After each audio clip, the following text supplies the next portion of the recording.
وما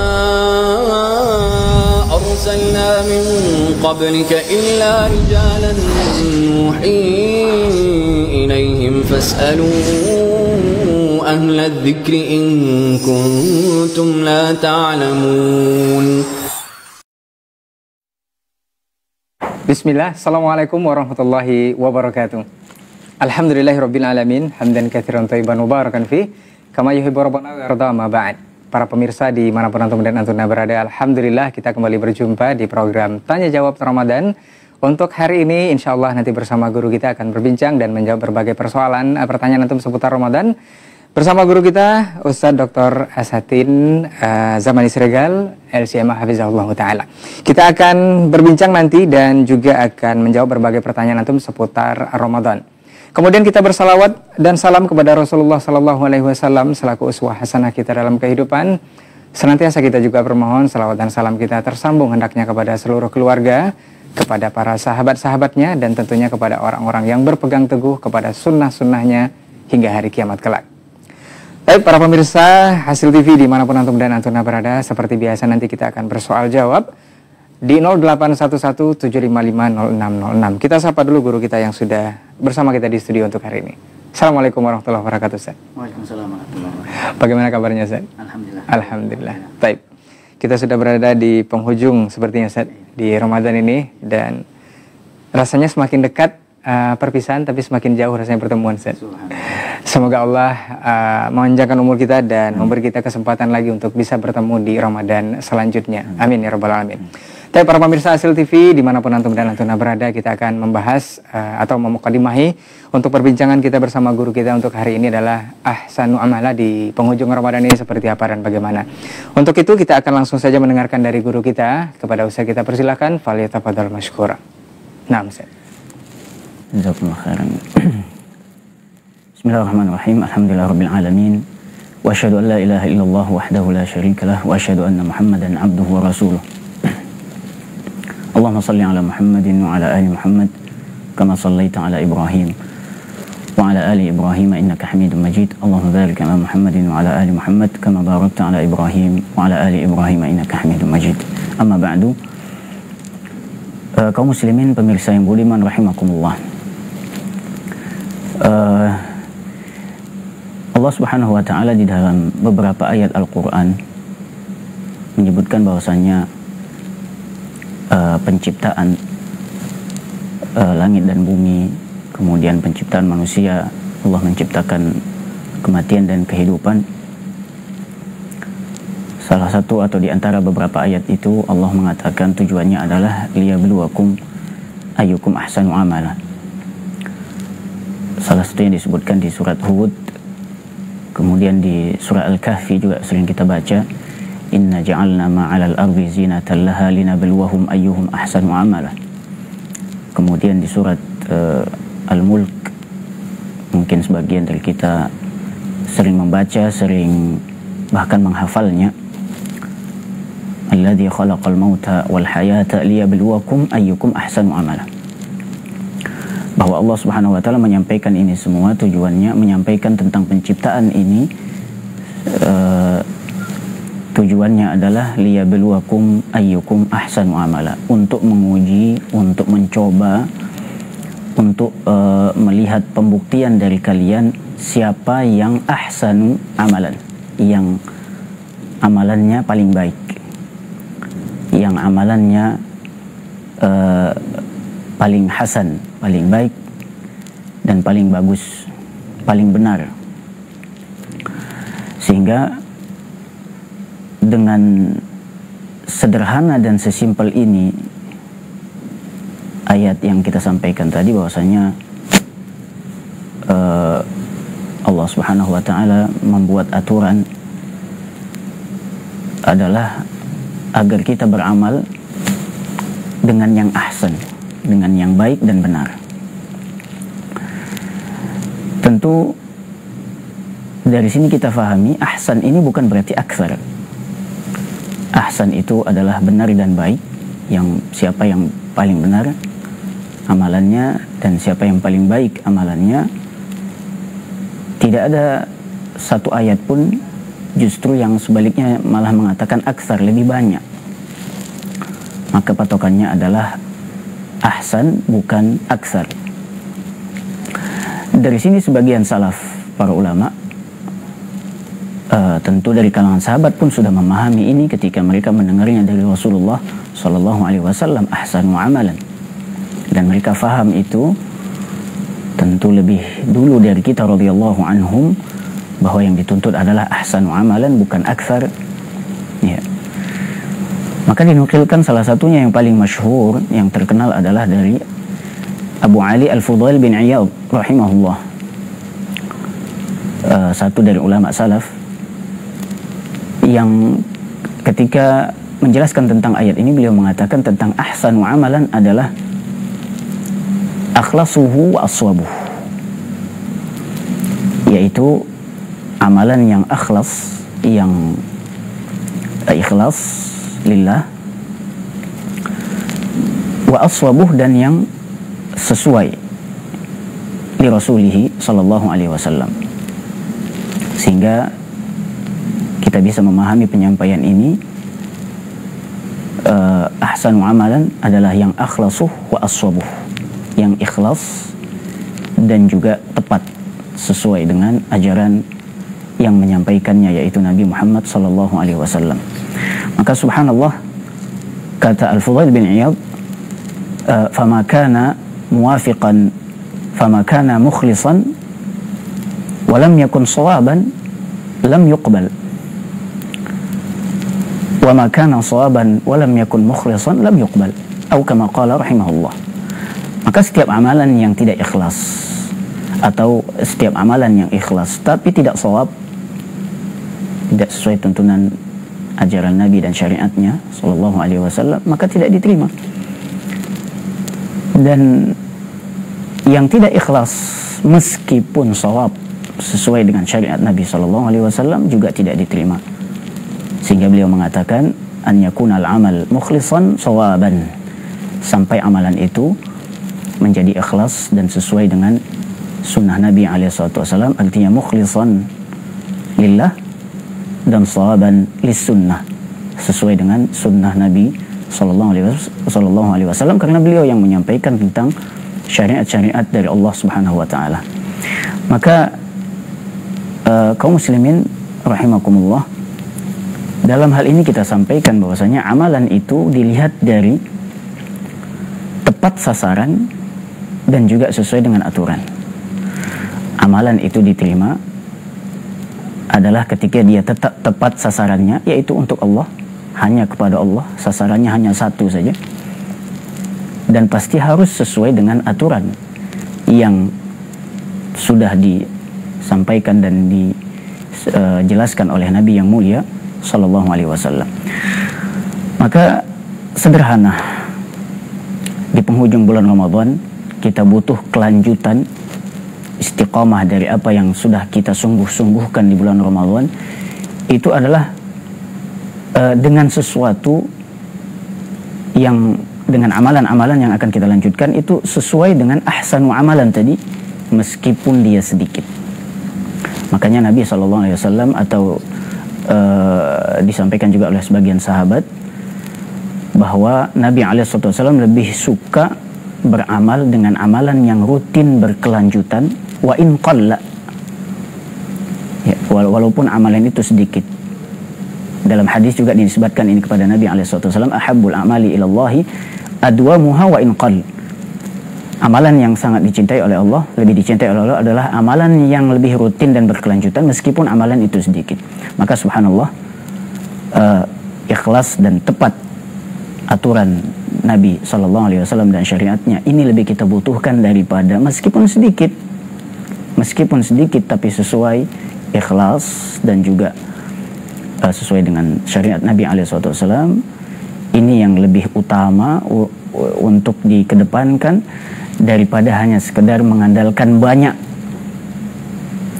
Kualitas yang lebih dibutuhkan daripada kuantitas yang banyak tapi tidak ikhlas meskipun dia mutaba'ah atau sesuai dengan aturan Nabi, atau sebaliknya, apalagi tidak ikhlas, ya, apalagi kedua-duanya tidak dimiliki, tidak ikhlas, sudahlah tidak ikhlas, dihancurkan lagi dengan tidak sesuainya dengan sunnah Nabi SAW. Maka perlu kita perhatikan hal ini, khususnya di penghujung Ramadan. Apa setelah Ramadan, kita cermati ini yang lebih penting.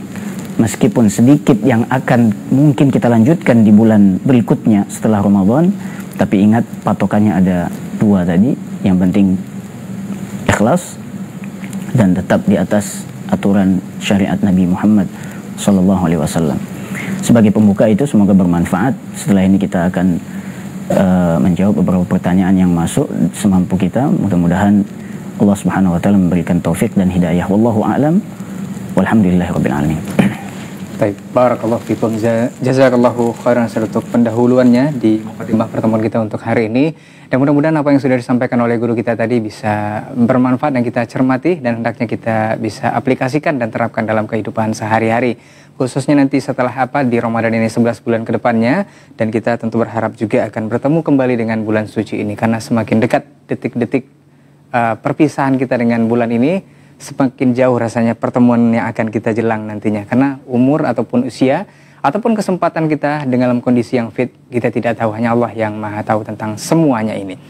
Baik, kita akan jawab beberapa pertanyaan, Ustadz mohon izin, yang sudah masuk di layanan WhatsApp kita untuk hari ini. Dan untuk antum yang ingin menelpon langsung, silahkan ke 0811 7550606. Dan ingat, fokus ke pesawat teleponnya untuk mengecilkan volume televisi atau mematikan saja pesawat televisinya, biar pertanyaan yang antum sampaikan dan juga jawaban yang akan diberikan oleh guru kita nanti insya Allah bisa dipahami dan dimengerti. Baik, kita akan jawab pertanyaan pertama, Ustadz, izin.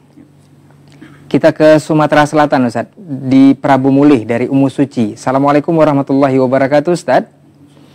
Ustadz, anak Ummu Suci dari Prabu Mulih mau bertanya, Ustadz. Qadarullah itu sering sakit, Ustadz, setiap harinya. Lemas badannya. Pertanyaannya, Ustadz, apakah batal puasa ana jika ana disuntik anti nyeri, Ustadz? Nah, Ustadz. Baik, pertanyaannya, apakah batal puasa jika disuntik anti nyeri? Nah, pembatal puasa yang masyhur adalah ada 4 ya, kalau nggak salah bisa kita kita ringkas, ada 4: makan, minum, berhubungan, kemudian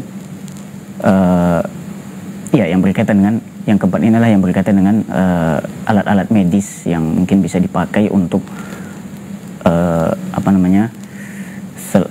dipakai untuk pengobatan. Tapi yang tentu yang masyhur berkaitan dengan khususnya di zaman sekarang ya, dengan alat-alat yang modern ini, yang disepakati sebagian ulama di zaman sekarang yang membatalkan adalah jika sarana tersebut seperti infus misalnya, kita katakan sarana tersebut adalah misalnya disuntik tadi dikatakan itu yang dianggap sama dengan mengenyangkan perut ya. Inilah yang membatalkan, karena dia nanti disamakan dengan hukum makan dan minum. Akan tapi kalau tidak berpengaruh, tadi pertanyaannya kalau disuntik untuk menghilangkan nyeri, jika ini harus dilihat terlebih dahulu. Kalau misalnya dia hanya kepada penghilang nyerinya saja, kita katakan ini tidak masalah ya, dan dia tidak membatalkan puasa, wallahu a'lam, karena dia hanya berkaitan dengan penghilang rasa sakit ya, penghilang rasa sakit. Sebagaimana kalau misalnya kita menghirup sesuatu kemudian untuk menghilangkan sakit kepala, maka menghirup sesuatunya ini, maka insya Allah tidak membatalkan puasa. Kecuali ya, keadaannya kalau misalnya suntik itu kemudian seperti infus tadi, dia akan masuk ke dalam perut, kemudian bikin kenyang. Setelah kenyang kemudian hilang rasa nyerinya, maka ini batal. Ya, maka dilihat lagi, kalau misalnya seperti tadi gambarannya, sambil mengenyangkan, ini batal. Tapi kalau hanya sekedar menghilangkan penyakit rasa nyeri tadi dikatakan, insya Allah tidak membatalkan puasa. Wallahu a'lam. Barakallahu fiik. Jazakallahu khairan untuk jawabannya dari Ummu Suci di Prabu Mulih ya. Mudah-mudahan bisa paham dari jawaban. Mungkin sama juga dengan obat pelega tenggorokan, saatnya dihirup kemudian untuk melegakan tenggorokan. Ya, untuk itu boleh, tidak masalah. Nah, atau untuk yang mungkin karena dia tidak ada masuk tidak ada masuk makan minum sehingga kadang atau yang sakit flu tersumbat, boleh. Ya, karena itu tidak pengaruh kepada perutnya. Asal bukan itu asupan makanan. Bukan asupan makanan. Nah, seperti infus tadi.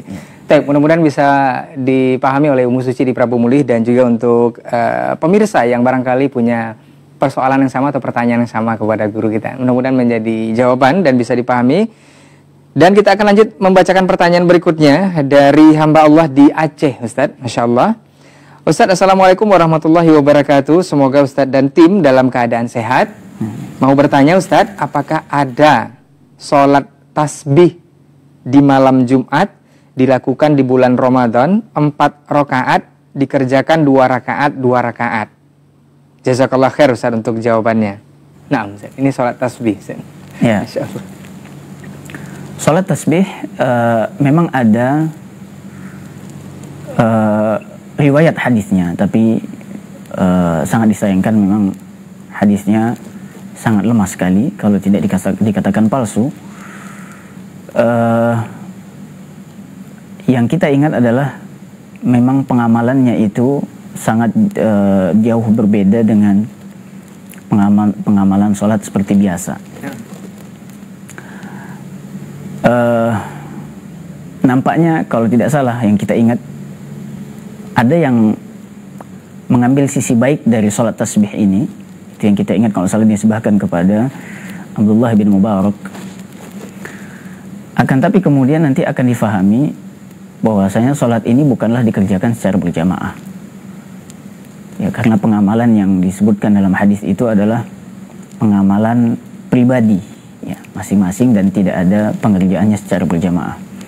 Tapi itu yang kita ingat, cuma mungkin lebih baik mencukupkan dengan sholat yang ada, menyibukkannya dengan yang itu, sunnah-sunnah, qobliyah, ba'diyah, di bulan Ramadan mungkin tarawih, sholat duha misalnya, daripada yang sebenarnya dasarnya sebenarnya belum bisa dikuatkan, apalagi hanya dinisbahkan kepada satu orang.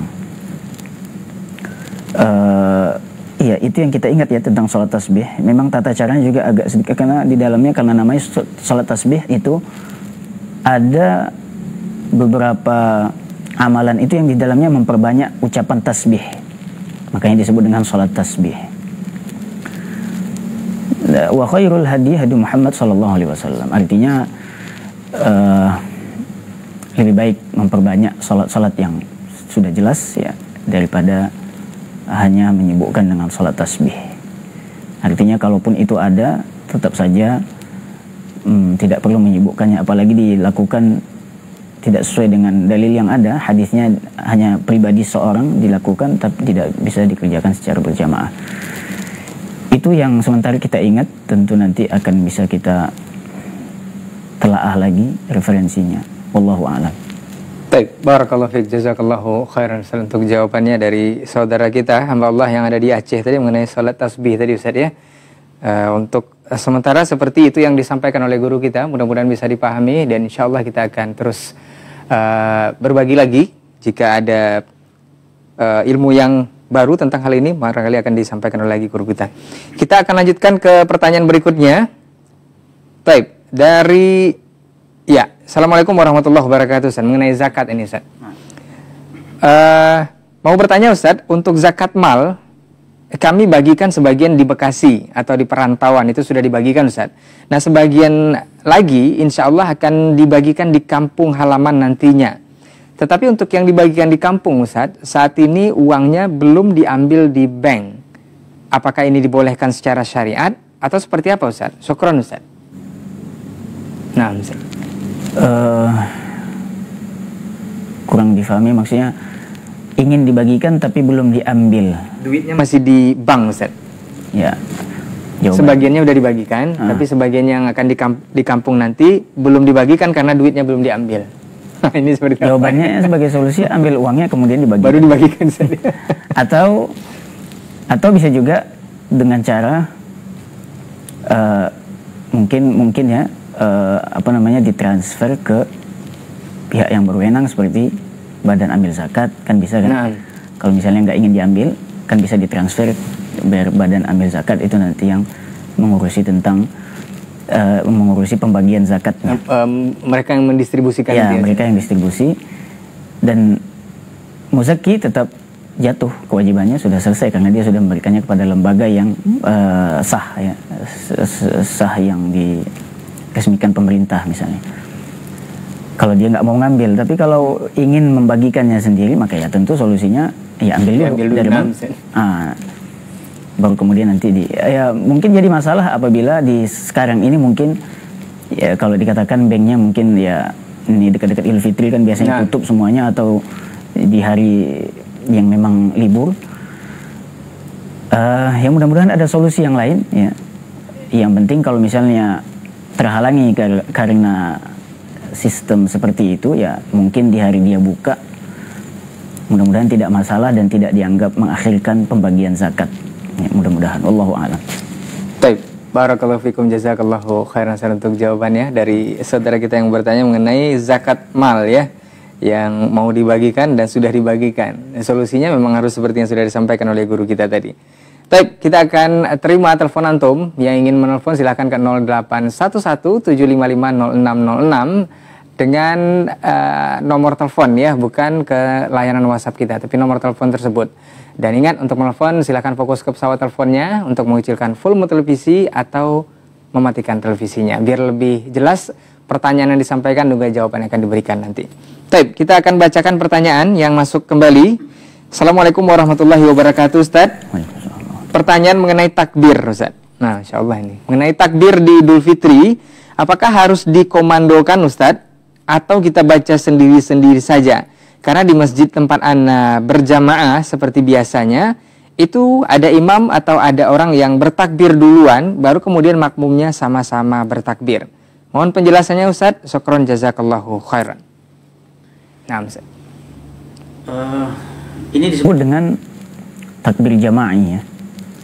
Dan tentunya ini sesuai dengan muqaddimah yang kita sampaikan tadi, bahwasanya tidak sedemikian prakteknya yang diajarkan oleh Nabi SAW, bahwasanya takbir itu dilakukan secara individu, ya, masing-masing, tidak dengan cara komando. Komando dalam arti didahului oleh komandannya, dia bersuara dulu, nanti setelah selesai baru diikuti oleh yang lain. Maka yang seperti ini disebut dengan takbir jama'i, dan kita katakan praktek yang seperti itu bukanlah berasal dari hadiyun Nabi SAW, dan juga tidak dari kalangan sahabat radhiyallahu anhum dan orang-orang mengikuti mereka. Adapun kalau misalnya terjadi kebersamaan dalam suara, ini beda tentunya, ya, karena asalnya itu adalah masing-masing, tapi kebetulan bersama-sama, ya, kebetulan bersama-sama, maka ini tidak dianggap yang kita katakan seperti yang pertama tadi, jama'i, karena asalnya bersama-sama kemudian mengeluarkan suara, ya, atau mengeraskan suaranya, ini tetap dianggap secara individu, ya, tetap dianggap diamalkan secara individu dan masing-masing, tidak dianggap seperti yang pertama tadi dijadikan komando. Jadi mohon ini harus kita pahami dengan baik, mana bedanya yang jama'i ada komando dengan yang tidak jama'i, yang tidak ada komando sama sekali, hanya kebetulan saja tiba-tiba bersama-sama. Dan ini terjadi ketika duduk bersama di tempat sholat yang akan sudah dipersiapkan untuk melaksanakan sholat Id, atau misalnya ketika di jalan, itu semua bisa terjadi bersama-sama, dan ini bukan seperti itu yang dianggap jama'i. Adapun yang tadi, maka ini tentu tidak berasal dari hadiyun, tidak berasal dari petunjuk Nabi SAW, maka lebih baik untuk kita tinggalkan, ya, tidak dikerjakan. Takbir itu dikerjakan masing-masing, ya, sebagaimana itu yang jelas dari banyak praktek Nabi SAW dan para sahabat beliau radhiyallahu anhum. Sebagaimana yang masyhur, salah satunya adalah Abdullah bin Umar radhiyallahu anhu, ya, ketika beliau mempraktekkan itu, beliau juga bertakbir di pasar dengan mengeraskan suaranya, dan kemudian orang lain pun terikuti. Artinya terikuti di sini bukan kemudian Abdullah bin Umar memberikan komando, tidak, tapi mereka mendengar Abdullah bin Umar mengeraskan suara, maka mereka pun tersadarkan bahwa ini sunnah, sehingga pun mereka ikut bertakbir bukan karena ikut dengan komando Ibnu Umar radhiyallahu anhu, tapi tersadarkan bahwa ini sunnah dan mereka pun bertakbir ya masing-masing. Itu mungkin semoga menjadi jawaban, wallahu a'lam. Barakallahu fiik, jazakallah khairan untuk jawabannya mengenai persoalan takbir ini. Kita coba terima telepon di 081175500606. Halo, assalamualaikum. Salam. Iya, dengan siapa di mana Bapak? Pak Rahmat Sumsel. Oh, Pak Rahmat di Sumatera Selatan ya? Iya benar. Iya, Pak Rahmat bisa dikecilkan volume televisinya Pak? Ya benar. Iya, silakan Pak pertanyaannya kepada Ustadz. Ya kalau Idul Fitri ini takbiran setelah sholat Id kok katanya nggak boleh Pak ya? Iya. Sholat Idul Fitri. Baik, itu saja Bapak. Ya cukup itu Pak Ustadz, terima kasih. Iya. Waalaikumsalam warahmatullahi wabarakatuh. Terima kasih untuk Pak Rahmat di Sumatera Selatan. Masya Allah. Pemirsa kita Pak Rahmat di Sumatera Selatan mengenai takbir lagi Ustaz. Apakah setelah Id, sholat Id ada takbir lagi kalau di Idul Fitri Ustaz? Iya. Atau memang tidak boleh atau seperti apa? Nah Ustaz. Nah, Idul Fitri takbirnya selesai di hari itu, ya, selesainya sebelum didirikan sholat. Ya. Jadi takbir Idul Fitri sebagaimana yang kita dapati dan kita fahami dan kita pelajari dari banyak sunnah Nabi SAW, itu dimulai ketika terbenamnya matahari malam 1 Syawal. Ya, malam 1 Syawal, maka itu sudah disunnahkan untuk bertakbir. Ya, dengan takbir yang masyhur yang sering kita dengar sampai esok harinya diakhiri sebelum sholat Idul Fitri. Ini khusus Idul Fitri, artinya setelah sholat maka tidak lagi disunnahkan dan tidak ada anjuran kembali untuk melanjutkan takbirnya. Itu khusus Idul Fitri. Beda halnya dengan Idul Adha. Ya, Idul Adha itu sudah dianjurkan sejak awal terbenam matahari malam 1 Dzulhijjah sampai selesai hari tasyrik. Ya. Sampai tanggal 9 itu mutlak, kapan saja boleh.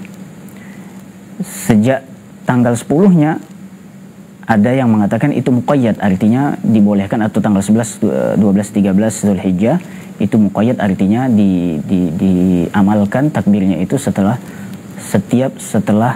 sholat fardu. Ya, sholat subuh, setelah sholat zuhur, kemudian sholat asar, setelah sholat maghrib dan setelah sholat isya, itu diikat takbirnya itu dilakukan setelah sholat 5 waktu itu. Mudah-mudahan ini jadi jawaban. Jadi ada perbedaan antara Idul Fitri masalah takbir dengan Idul Adha. Idul Fitri selesai sebelum sholat, ya, sebelum sholat itu selesai, artinya ketika imam sudah takbir memulai sholat Idul Fitri, selesai takbiran. Beda dengan Idul Adha tadi karena memang berlanjut waktunya sampai tanggal 13 Dzulhijjah. Mudah-mudahan menjadi jawaban itu, Allahu a'lam. Barakallahu fiik, jazakallahu khairan untuk jawabannya dari Pak Rahmat di Sumatera Selatan. Afwan, kalau mendapati kondisi seperti itu gimana, Ustaz? Misalnya ada lagi takbir setelah kan sebagian masjid kadang ada, Ustaz. Apa diingatkan atau dibiarkan saja? Iya, tentu harus diingatkan ya. Nah. Jangan kita biarkan karena tidak ada sunnahnya. Ini kembali ke bahasan muqaddimah kita tadi. Memang harus dipelajari sunnah-sunnahnya ini. Walaupun nanti ada yang misalnya kan sekedar takbir cuma ini besar masalahnya akan menjadi besar karena tidak sesuai dengan apa yang dipraktikkan oleh Nabi kita yang mulia sallallahu alaihi wasallam dan para sahabat radhiyallahu anhum. Jadi perlu diingatkan, kalau ada yang masih melanjutkan harus diingatkan, dan yang diingatkan mohon maaf juga harus menerima, jangan merasa ini kan baik, tidak, kita sama muslim harus saling mengingatkan. Dan kalau sudah jelas itu tidak ada dan nampaknya memang secara umum mayoritas di negeri kita juga sudah mengetahui tentang hal itu, mudah-mudahan selama ini tidak pernah kita lihat terjadi. Mudah-mudahan tidak ya, dan kalau terjadi yang diingatkan harus menerima ya apa yang disampaikan oleh yang mengingatkannya. Wallahu a'lam. Baik, jazakallahu khairan untuk jawaban dan juga nasihatnya mengenai persoalan takbir ini, mudah-mudahan clear dan bisa dipahami oleh kaum muslimin semuanya menyimak kita di kesempatan sore hari ini, khususnya para pemirsa Hasil TV yang sudah bergabung untuk hari ini ya. Baik, kita akan lanjutkan pertanyaan sembari kita menunggu telepon antum di 081175500606. Assalamualaikum warahmatullahi wabarakatuh, Ustaz. Ustaz, bolehkah kita meniatkan uang yang kita pinjam, bolehkah kita meniatkan uang yang dipinjam oleh orang tidak dibayar oleh peminjam untuk zakat mal, Ustaz? Jadi uangnya dipinjam tapi diniatkan karena tidak dibayar, diniatkan untuk zakat mal. Itu gimana, Ustaz? Nah. Ya, dia meminjamkan uang tapi dia tidak mau dibayar. Kemudian diniatkan uang tadi untuk zakat mal gitu ya? Bukan, Ustaz. Jadi dia meniatkan uang yang dipinjam orang yang tidak dibayar orang itu oleh peminjamnya untuk zakat mal. Ya, kita pahami. Baik. Artinya orang ini ada orang yang minjam. Kemudian tidak dibayar. Dia tidak bayar. Jadi diniatkannya. Artinya ini utang ya. Artinya utang, kemudian orang berutang kemudian tidak dibayar. Kemudian ingin mengikhlaskannya dan dianggap zakat mal. Jawabannya adalah ini tidak mungkin ya, nggak boleh. Karena ini utang dan itu utang ini pengikat dia nanti, dan sebagaimana dalam hadis Nabi SAW, seorang yang berutang itu nggak akan terlepas jiwanya sampai dia menyelesaikan urusan utangnya. Kama qala sallallahu alaihi wasallam. Artinya kalau diniatkan kemudian ya sudahlah itu zakat mal, ya ini tidak bisa juga seperti itu. Harus tetap dituntut orang ini karena urusannya bukan masalah memberi zakat atau tidak, tapi nanti ketika dia mati itu akan menjadi pengekang dia. Ya. Maka tetap yang memberikan utang diusahakan tetap memintanya. Ya, harus tetap dituntut untuk supaya utang ini dibayar.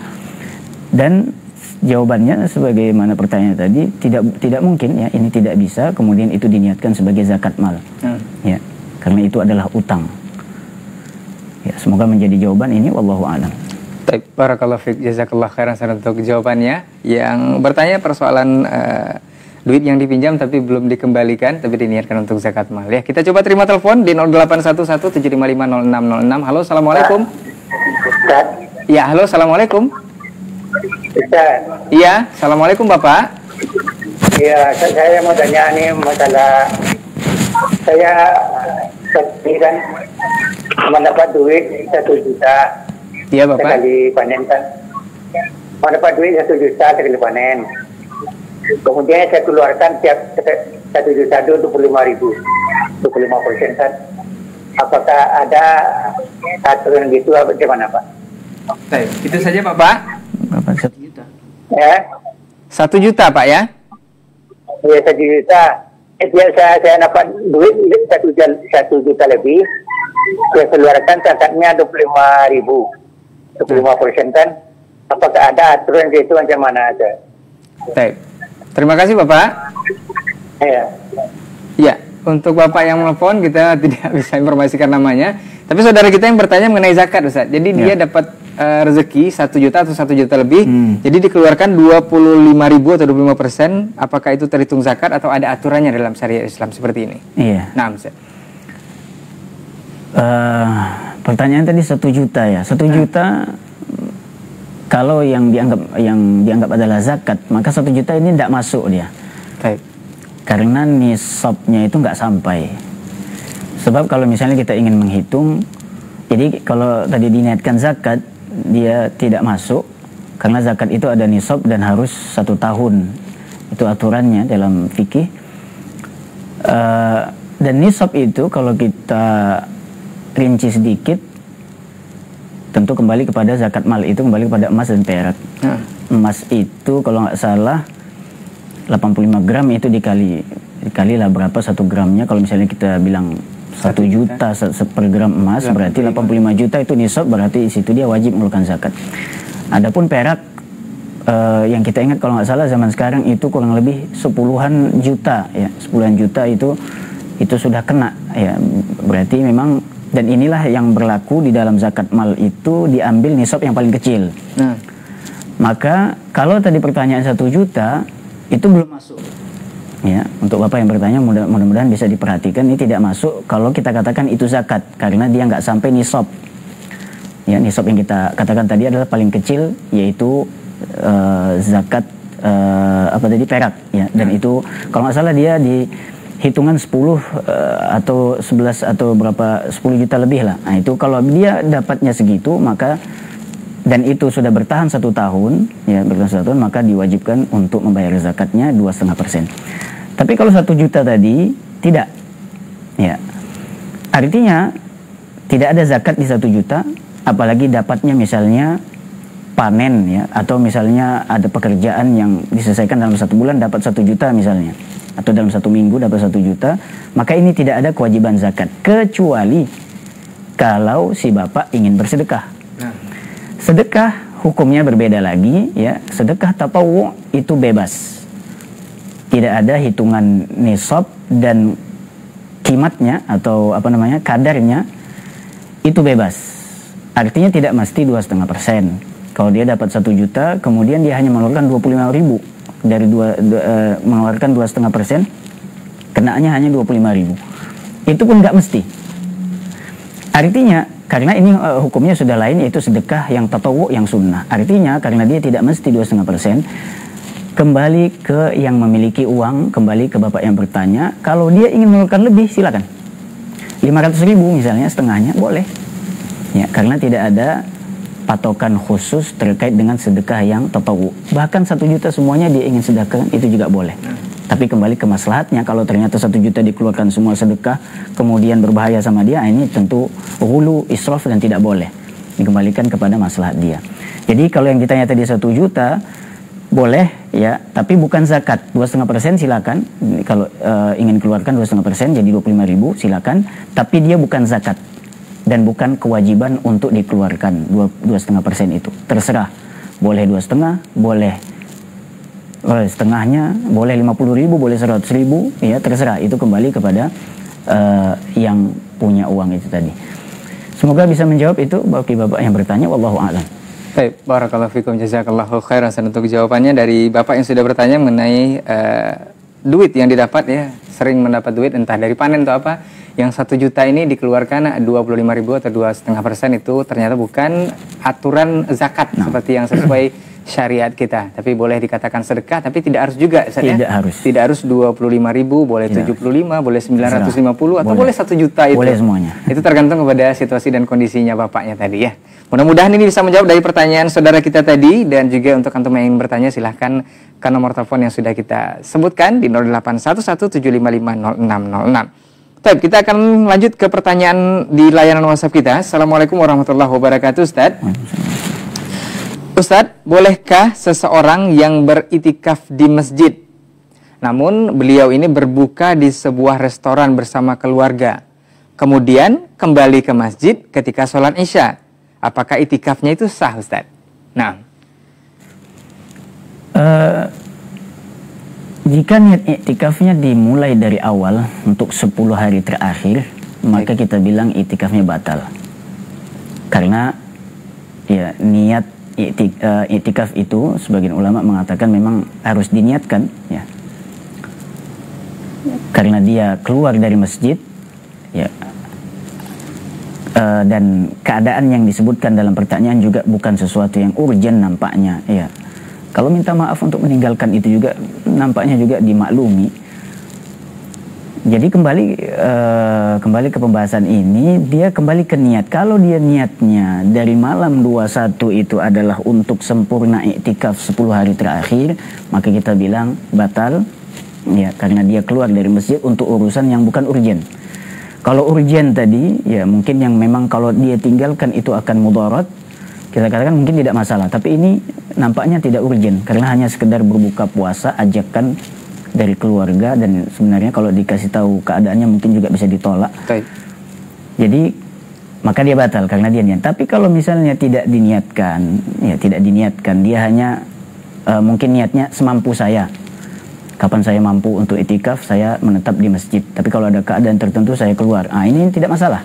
Karena dia tidak punya niat untuk itikaf penuh selama 10 malam terakhir. Wallahu a'lam.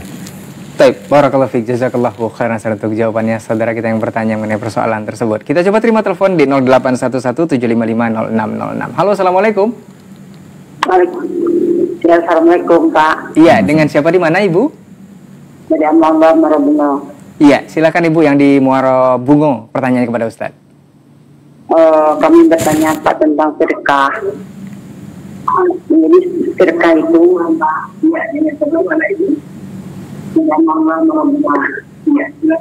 Iya Ibu. Ya, jika kami bersedekah kepada si A atau si B, nah ke orang yang tidak mampu atau ke orang sakit. Nah, tandanya si A atau si B tersebut meninggal atau kita yang meninggal, pahalanya masih mengalir kepada kita yang bersedekah tadi. Baik. Itu saja Ibu. Ya, demikian. Ya. Terima kasih. Assalamualaikum. Waalaikumsalam warahmatullahi wabarakatuh. Untuk Ibu kita yang di Muara Bungo, Jambi sepertinya Ustaz ya? Muara Bungo. Jambi. Baik, pertanyaan mengenai sedekah ini Ustaz. Kalau kita bersedekah kepada seseorang, entah dia yang meninggal dulu atau kita, apakah pahalanya tetap mengalir atau seperti apa Ustaz? Nah. Ya, sedekah termasuk amalan yang insya Allah pahalanya itu kalau diniatkan untuk seseorang, maka pahalanya insya Allah tetap mengalir ya. Meskipun orang itu sudah meninggal.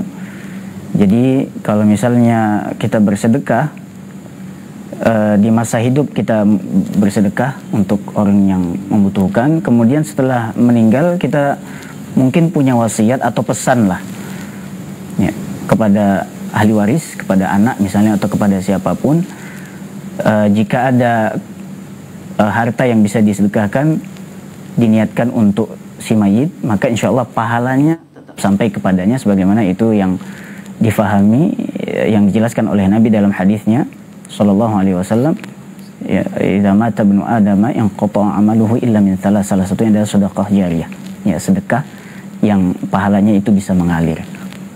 Yang mudah-mudahan bisa menjawab itu. Cukup, wallahu alam.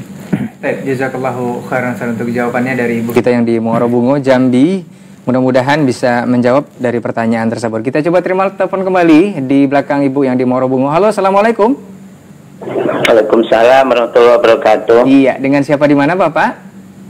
Pak Samsul di Lampung. Iya, Pak Samsul di Lampung, silahkan pertanyaannya kepada Ustaz. Assalamualaikum Pak Ustaz. Waalaikumsalam. Mau bertanya, selama iktikaf itu setiap malamnya itu ada sholat tahajud berjamaah. Apakah memang itu ada tuntunannya? Padahal sebelumnya sudah ada tarawih berjamaah, tapi pada malam hari jam 3 atau lebih itu ada sholat tahajud berjamaah. Apakah memang itu ada contohnya dari Rasulullah? Mohon penjelasan Pak Ustaz. Terima kasih. Assalamualaikum warahmatullahi wabarakatuh. Waalaikumsalam warahmatullahi wabarakatuh. Masya Allah, dari Lampung Pak Samsul bertanya mengenai sholat malam nih Ustaz, Qiyamul Lail di 10 terakhir barangkali Ustaz ya, yang dilakukan berjamaah. Nah Ustaz.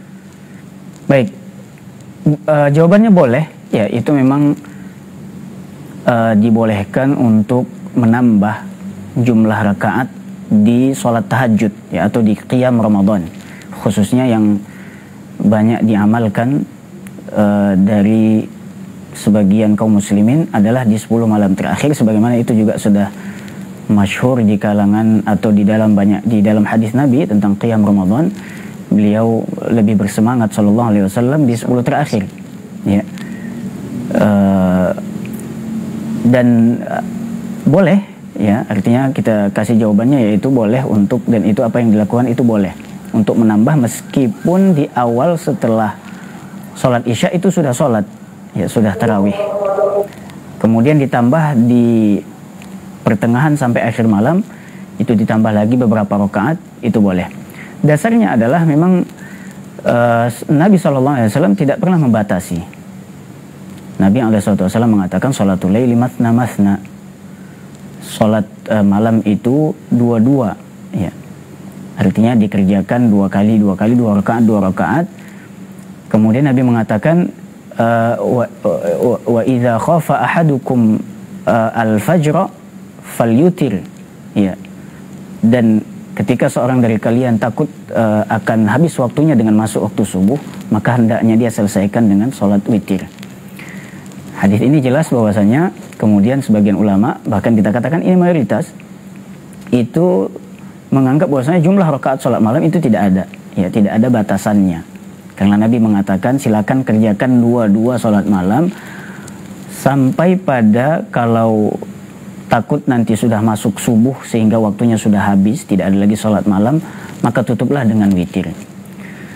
Dan itu bukan berarti dikerjakan 2 kali, ya. Bahkan kita katakan itulah hakikat dari tarawih, karena tarawih itu adalah sholat yang dilakukan, diantaranya ada tarwihah, ya. Tarwihah itu artinya ada istirahat, dan itu yang terjadi setelah sholat isya, ya, mungkin sampai jam 11, ya. Dari jam 11 disitulah istirahatnya, ya. Nah, istirahat inilah nanti yang mungkin kembali ke masing-masing. Ada yang istirahat tidur, ya, mengambil bekal makannya, atau mungkin memperbanyak doa, baca Qur'annya dan seterusnya. Nanti dilanjutkan di mungkin entah jam 1 atau jam 2 sampai nanti menjelang sahur atau waktu subuh. Dan inilah sebenarnya, dan bukan sebagian orang menganggap ini terpisah, ya. Ya, sebagian orang menganggap ini terpisah, tidak benar. Ya, karena ini sebenarnya satu kesatuan, karena dilakukan di malam yang pertama di awal, kemudian ada yang di tengah, ada yang di akhir. Di antaranya itu disitulah ada tarwihahnya, ada istirahatnya. Nah, jadi mudah-mudahan bisa menjadi jawaban itu. Jadi boleh, ya, itu tidak masalah. Kalaupun ada yang menganggap bahwasanya itu tidak sesuai dengan apa yang dilakukan oleh Nabi SAW, karena beliau SAW hanya di dalam banyak riwayat mencukupkannya dengan 11 atau ada yang 13. Maka ini tentu kita lihat kembali, kalau memang ingin mengikuti ini, ingin mengikuti yang 11 atau 13 ini, tentunya harus mencakup semua. Artinya bukan hanya jumlahnya, tapi kadarnya juga harus dilihat. Karena Nabi 11 rakaat itu, 2 rakaatnya sudah mungkin bisa 2 jam, ya, 3 jam. Maka ikutilah juga kalau kita ingin insaf. Sebagian yang mengambil pendapat yang tadi bahwa boleh, ya, melanjutkannya tidak ada batas, ada yang menisbahkannya kepada sahabat yang mulia Umar bin Khattab radhiyallahu anhu. Beberapa riwayat menyebutkan bahwasanya karena Umar bin Khattab melihat sudah banyaknya jamaah yang ikut sholat di Masjid Nabawi, maka dibikinlah banyak rakaatnya, tapi setiap rakaatnya pendek. Ini boleh, tidak masalah, dan ini sunnatu Umar Amirul Mukminin radhiyallahu anhu yang masyhur, sudah masyhur, banyak yang menukilkan dari para salaf, ya. Imam Malik yang paling masyhur dalam hal ini menukilkannya, dan dengan riwayat yang sahih. Jadi semoga tidak terlalu panjang jawaban kita. Intinya jawabannya boleh, ya, untuk melakukan itu tidak masalah. Kalaupun tidak boleh juga. Artinya kalau hanya mengikut yang di awal malam saja kemudian ditutup dengan witir, boleh, selesai, ya. Tapi alangkah lebih baiknya 10 hari terakhir itu semangat untuk bisa menambah rakaatnya, kita ikutin, ya, karena ada istirahat di antara itu, kita istirahat di situ, kemudian ketika imam memulainya di yang di pertengahan itu. Mudah-mudahan jadi jawaban untuk Bapak yang bertanya. Wallahu a'lam. Barakallahu fiik, jazakallahu khairan untuk jawabannya dari Pak Samsul di Lampung tadi. Mungkin sekedar penamaan saja, Ustaz. Itu masih satu rangkaian barangkali yang kita tangkap dari pertanyaan Pak Samsul tadi, itu katanya salat tahajud berjamaah setelah salat tarawih. Tapi mungkin itu penamaan saja. Penamaan saja. Qiyamul lail, tetap qiyamul lail, tetap sama dia. Dia satu rangkaian saja. Satu rangkaian dia sebenarnya. Jadi itu sekedar penamaan. Mudah-mudahan bisa dipahami oleh Pak Samsul ataupun saudara kita yang punya persoalan atau pertanyaan yang sama kepada Ustaz. Tapi kita masih menunggu telepon antum di 0811-755-0606 yang ingin bertanya langsung, silahkan tafadhol, dan kita bacakan juga pertanyaan yang sudah ada di layanan WhatsApp kita. Assalamualaikum warahmatullahi wabarakatuh, Ustaz. Waalaikumsalam warahmatullahi wabarakatuh. Ustaz, penghasilan saya beberapa bulan terakhir itu selalu minus, Ustaz. Tapi alhamdulillah untuk makan masih bisa karena masih ada tabungan dari istri. Kendaraan juga masih punya. Apakah, pertanyaannya ini, apakah saya berhak menerima zakat fitrah, Ustaz? Karena di kampung ini zakat fitrah itu dibagikan oleh panitianya, Ustaz. Maksudnya, apakah beliau ini termasuk Karena termasuk penerima zakat fitrah, karena ini panitia yang bagikan, jangan-jangan khawatir mungkin Ustaz, dia ini nggak termasuk Ustaz. Nah, Ustaz. Tadi disebutkan bahwasanya sudah tidak ada lagi ya, minus penghasilannya. Minus penghasilan. Nah. Baik. Zakat fitri diwajibkan untuk setiap individu ya, diwajibkan dari setiap individu. Yang masih belum balik juga diwajibkan, bahkan yang masih baru lahir itu tetap diwajibkan dan itu tanggung jawab walinya. Dalam hal ini sesuai dengan pertanyaan, jika panitia memang melihat bahwasanya dia sebenarnya berhak menerima karena keadaan seperti itu dan panitia tahu, kita bilang mungkin tidak masalah untuk menerima karena dia dianggap mungkin ya membutuhkan atau miskin lah. Walaupun sebenarnya tadi ada solusi dan ini tidak masalah. Mudah-mudahan apanya lebih mudah untuk mengambil solusinya, karena dari istri punya pemasukan atau punya tabungan misalnya bisa diambil untuk kebutuhan zakat fitri, dan kalau itu misalnya memang adalah harta istri tersendiri, mudah-mudahan tidak sulit untuk kita anggaplah sebagai utang misalnya, itu yang lebih baik. Ya, karena yang namanya suami istri tetap juga dalam muamalah seperti ini tetap harus dilihat ya, tetap berlaku. Artinya untuk melunasinya kalau itu utang lebih mudah ya, karena hanya memakai uang dari istri. Ini lebih utama nampaknya. Tapi kalaupun tadi panitia melihat bahwa dia berhak menerima, boleh, silakan diterima. Dan pendapat yang kita condong ke dalamnya, kalaupun dia terima zakat fitri itu, kemudian dia ingin membayar zakat fitri dari itu, boleh, ya, tidak masalah. Jadi dia nerima beberapa, kemudian dia keluarkan lagi dengan niat itu zakat fitri, boleh, insya Allah tidak masalah, sehingga terlepas dari kewajiban pembayaran zakat fitri. Mudah-mudahan bisa jawaban itu difahami, wallahu a'lam. Baik, barakallahu fiik, jazakallahu khairan untuk jawabannya dari saudara kita mengenai persoalan zakat fitri. Kita coba terima telepon di 0811-755-0606. Halo, assalamualaikum. Waalaikumsalam warahmatullahi wabarakatuh. Baik, dengan siapa di mana Bapak? Dengan Pak Andi Teluk Binjai, Kecamatan Teluk Meranti. Teluk Meranti ya? Baik, silakan Bapak pertanyaannya kepada Ustaz. Halo Bapak. Ya. Dikecilkan volume televisinya, Pak.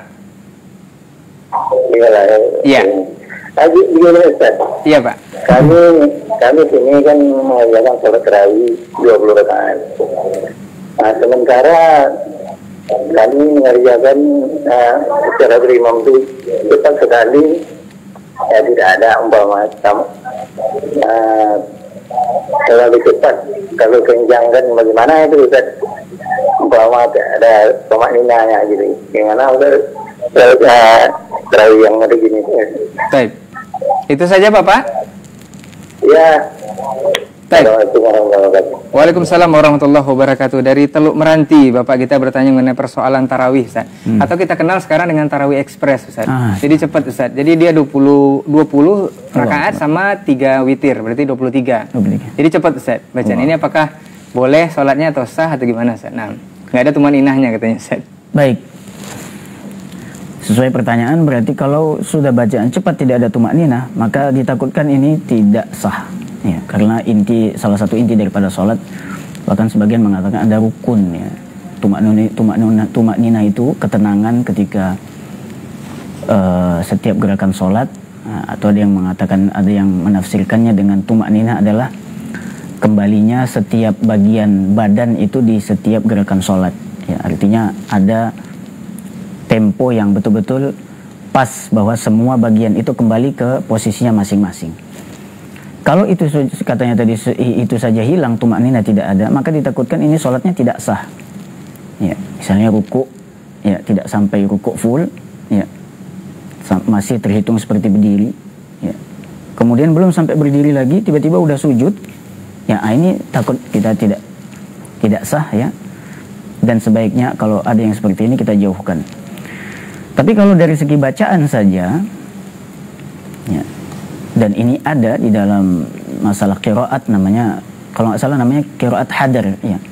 Dia cepat bacanya tapi tidak menghilangkan hukum tajwid yang ada, makhrajnya tetap pas, tajwidnya tetap pas. Ini nggak masalah. Meskipun dia baca misalnya setengah halaman dan agak cepat, tapi sholatnya tumakninah. Kita harap meskipun dia tetap kalau dia nambah rakaatnya menjadi 20, ini tidak masalah dan insya Allah tetap sah. Yang jadi masalah tadi adalah kalau bacaannya sembarangan, kemudian tidak jelas makhrajnya asal-asalan, tidak ada tajwidnya, ini tentu juga ditakutkan. Ditambah lagi tidak tumakninah. Tadi diistilahkan sama host kita ekspres. Cepat ya. Ini subhanallah, ini musibah, ya, ini musibah. Sebaiknya ditinggalkan. Wa khairul hadi hadi Muhammadin sallallahu alaihi wasallam, lebih baik ya. Ya itu tadi kembali kepada sunnahnya Umar radhiyallahu anhu, perbanyak rakaatnya, tapi di setiap rakaat singkat ini tidak masalah.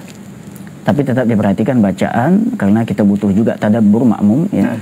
Dan juga tumakninah di dalam sholat itu tetap dijaga. Mudah-mudahan bisa menjawab itu, wallahu a'lam. Barakallahu fiik, jazakallahu khairan untuk jawabannya dari Bapak kita yang di Teluk Meranti. Di belakang Bapak yang ada di Teluk Meranti kita coba terima kembali. Halo, assalamualaikum. Waalaikumsalam. Iya, dengan siapa di mana Ibu? Di Aceh. Di Aceh, dengan Ibu siapa? Dengan Ibu Sadia. Iya, silakan Ibu pertanyaannya kepada Ustadz.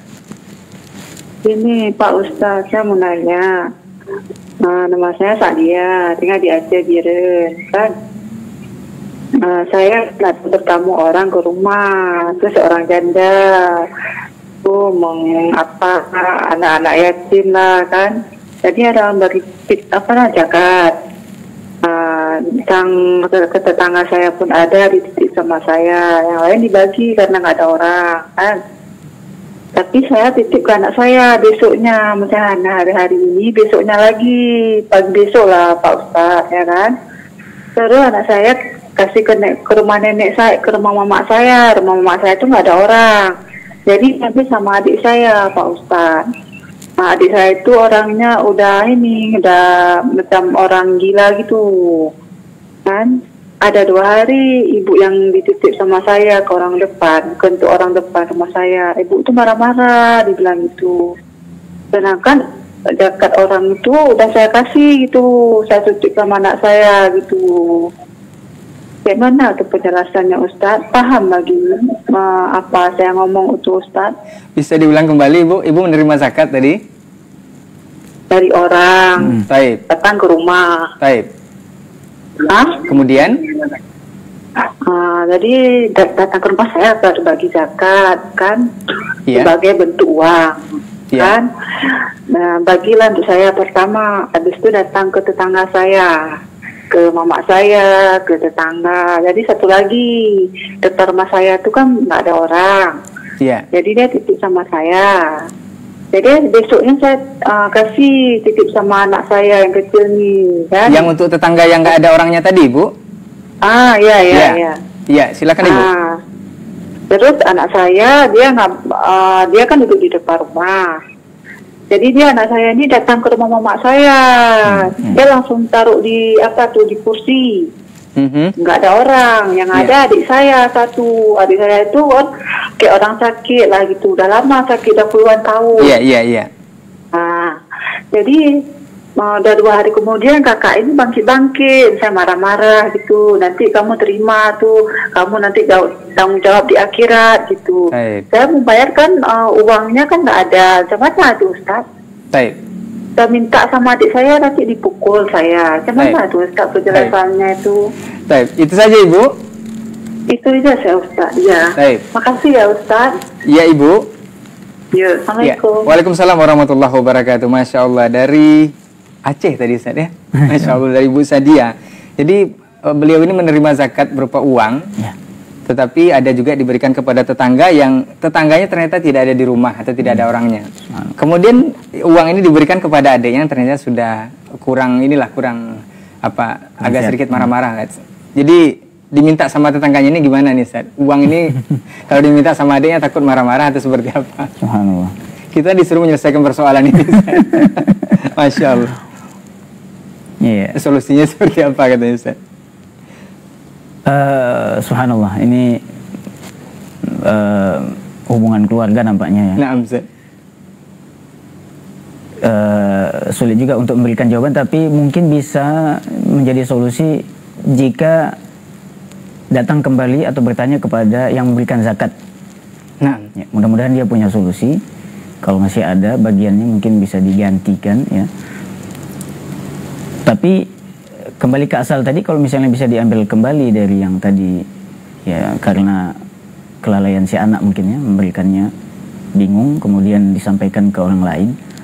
Kalau bisa itu diambil kembali, ini mungkin lebih tepat ya, sehingga menjadi solusi. Tapi kalau tidak, coba mungkin dikembalikan kepada yang memberikan zakat atau yang membagikannya. Mudah-mudahan bisa memberikan solusi juga. Ya, harapannya kalau misalnya masih ada jatah itu, mudah-mudahan supaya menenangkan hati penerima ini bisa diberikan. Ya, diberikan kembali kalau misalnya masih ada dari yang muzaki tadi yang memberikan zakat. Itu yang kita tahu ya, wallahu a'lam. Baik, barakallahu fiik, jazakallahu khairan untuk jawabannya. Mudah-mudahan Ibu Sadia di Aceh bisa mendapat sedikit nasihat atau paham dari jawaban guru kita tadi. Mudah-mudahan ini menjadi solusi dari permasalahan yang sudah disampaikan tadi ya. Dihubungi lagi panitia yang membagikan Ustaz, Iya, panitia atau membagikan. orang yang di sana ikut membagikan bisa memberikan solusi terbaik insyaallah. Karena tadi keadaannya katanya kalau diminta lagi Takut ada hal-hal yang ini iya, ada yang takut tidak dipukul diinginkan, atau apa. dipukul tadi katanya kan. Nah, ini tentu ya takut juga memang terjadi lebih besar masalahnya. Baik. Ya, Allah. Baik, sepertinya Ibu Sadia adalah penelpon terakhir kita untuk kesempatan hari ini. Sebelum kita tutup, kita minta sedikit nasihat penutup dari guru kita. Faliyatafadhal masykur, Ustaz. Nah, Baik, bismillah, ma'asyiral muslimin, pemirsa yang budiman rahimakumullah. Sebagai penutup, kita sambung dengan muqaddimah yang tadi bahwasanya Nabi SAW bersabda, man amila amalan laisa alaihi amruna fahuwa rad. Bahwa siapa yang mengerjakan satu amalan dan tidak ada perintah atau asal usulnya dari kami, maka amalan itu akan tertolak. Ternyata tidak hanya berhenti di orang yang mengamalkan, ditakutkan juga pasti yang memulai amalan itu juga akan terkena. Sebagaimana dalam riwayat lain Nabi mengatakan, man ahdatsa fi amrina hadza ma laysa minhu fahuwa raddun. Siapa yang berbuat satu perkara yang tidak ada asalnya dari kami atau perintahnya dari kami, maka itu pun akan tertolak. Artinya yang melakukan pertama sekali kena ya, atau tidak akan tertolak, tidak akan diterima. Begitu juga yang hanya mengikutinya dan tidak tahu, dia bukan melakukan pemula tapi dia mengikuti saja, itu pun ditakutkan akan tertolak. Sehingga kita tetap harusnya memahami ini dengan hati dan keimanan yang sempurna, kita terima. Sehingga kalau misalnya kita sadar bahwasanya disampaikan ini tidak ada dasarnya, bukanlah cara yang baik kalau mencari pembenaran, tapi sami'na wa ata'na jika memang tidak ada ya, apalagi hanya sekedar menganggap yang penting banyak, ini tidak benar ya. Yang dianggap oleh Allah Subhanahu wa taala adalah ahsanu amalan, bukan yang aksaru amalan. Sebagai penutup, kita coba ingat kembali tentang seorang tabi'in yang pernah menyampaikan tentang Abu Bakar As-Siddiq radhiyallahu anhu, bahwa dia itu, Abu Bakar As-Siddiq, orang yang paling mulia setelah Nabi SAW. Tapi beliau mengatakan, kalau nggak salah dinisbahkan kepada istrinya Umar bin Abdul Aziz, dia mengatakan rahimahullah, Abu Bakar itu mendahului kalian bukan karena dia banyak sholat, banyak puasa, banyak zakat, sedekah, bukan juga banyak haji umrah, bukan, tapi sesuatu yang ada di dalam hatinya ya, artinya penentu itu bukan banyak, tapi penentu adalah apa yang ada dalam hati, kebenaran niat, ikhlas, dan juga kesesuaian dengan aturan syariat dari Nabi SAW. Dan Abu Bakar As-Siddiq, nggak mungkin kita bilang dia keluar dari ajaran dan aturan Nabi. Dia adalah orang yang paling pertama sekali taat kepada aturan dan syariat Nabi SAW. Semoga menjadi motivasi kita dan menjadi pengingat kita untuk tetap istiqamah di atas tauhid, ikhlas, dan juga di atas sunnah Nabi SAW, khususnya di penghujung Ramadan ini, dan menjadi bekas kita nanti setelah Ramadan, apa yang bisa kita lanjutkan di bulan-bulan dan hari-hari berikutnya. Demikian, wallahu a'lam. Terima kasih atas perhatian, mohon maaf dari kesalahan dan kurangan, semoga bisa dimaklumi. Wallahu a'lam wa sallallahu wasallam wa baraka ala abdihi wa rasulih nabiyina wa sayyidina wa habibina Muhammad wa ala alihi wa sahbihi ajma'in wa akhiru da'wana anil hamdulillahi rabbil alamin. Baik, barakallahu fikum, jazakallahu khairan untuk waktunya dan juga ilmunya di kesempatan hari ini. Mudah-mudahan apa yang sudah disampaikan oleh guru kita tadi mengenai poin kita di ahsanu amala di penghujung terakhir, detik-detik terakhir di bulan suci Ramadan di 1446 Hijriah ini, kita memang bisa lebih memaksimalkan Ramadan dengan amalan-amalan yang tentunya memang terbaik yang sesuai dengan contoh dan aturan dari Nabi Muhammad SAW selaku uswah dan juga qudwah hasanah kita dalam kehidupan. Baik, mudah-mudahan Allah panjangkan usia kita untuk bertemu kembali dengan Ramadan di tahun depan. Amin ya rabbal alamin. Dan mudah-mudahan juga Allah beri kekuatan dan kesempurnaan iman kita untuk bisa memaksimalkannya sampai di penghujung Ramadan di tahun ini.